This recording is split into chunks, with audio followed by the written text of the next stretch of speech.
Ready? Start. Sir, I know for some time past how this government is functioning. Take for instance the Commerce and Industry Ministry. Since the last 1 decade, this ministry has faced many changes.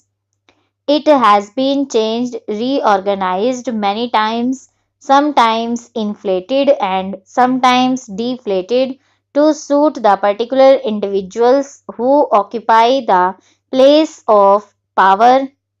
In the beginning, as the House is aware, there was the Commerce and Industry Ministry.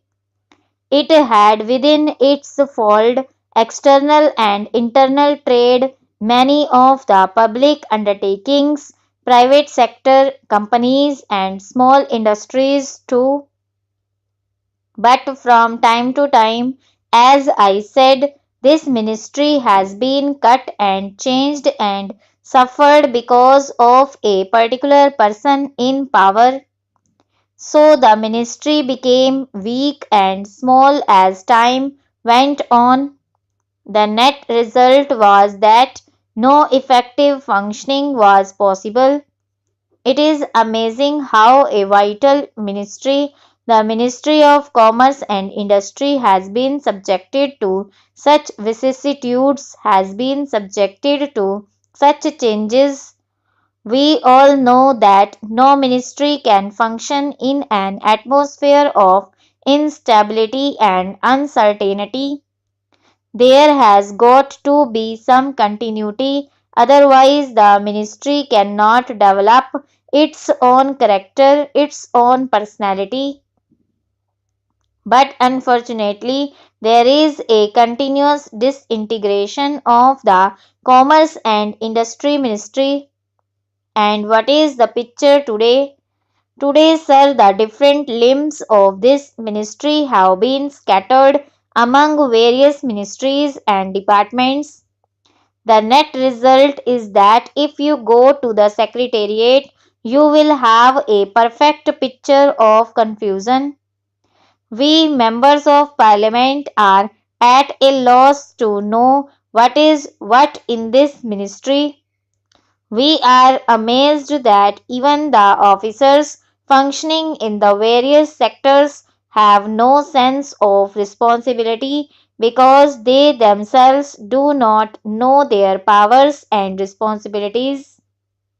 The picture is very confusing.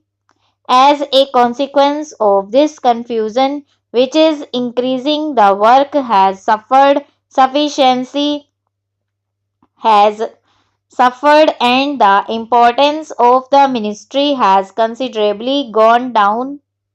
It has lost character and personality.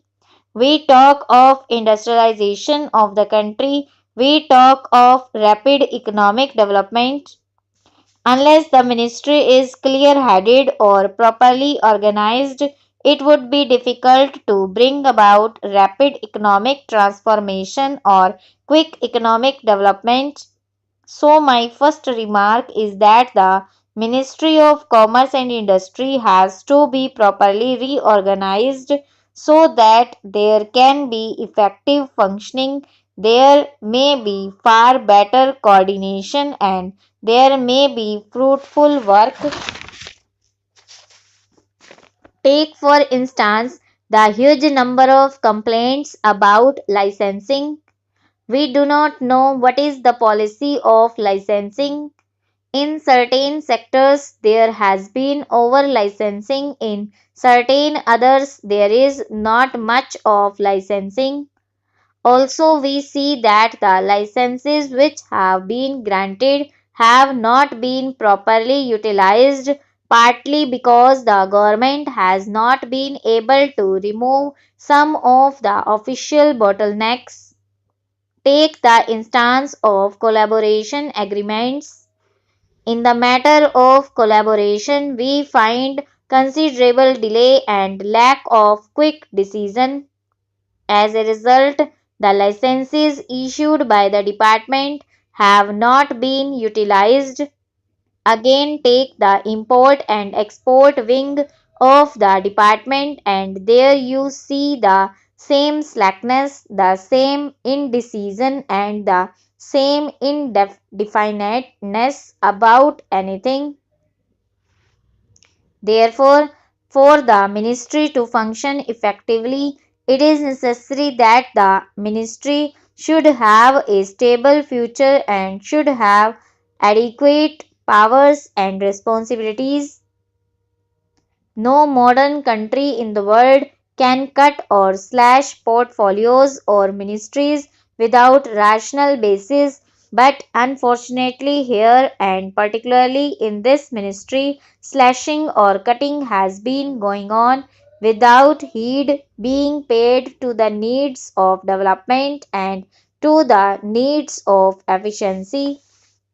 I am afraid if this process were to continue, it would be difficult to create the climate and confidence which are so necessary for running industries in this country. My friend was speaking about state trading. On this question, I feel that no precise policy decision has been made by the government so far. I say this because any policy decision should be preceded by a lot of thinking, and it has to be done preferably at the budget time or before that. Now a decision has been taken by the government that instead of one state trading corporation there should be two. The reason given is that there is enormous increase in the work and range of activity, and therefore another corporation is necessary, and there should be more allotment of grant for that purpose. I should like to know what are the important sectors of trade which will come under state trading in the future, and if there had been planning or a policy, certainly there should be perspective for the next 10 or 15 years as to how state trading will develop. But by looking at the history of state trading, I feel that no attempt has been made to systematize the work, and no planning is there, and the country does not know what would be the extent of state trading and what would be the schedule of commodities which the state trading is now going to take up. Stop over.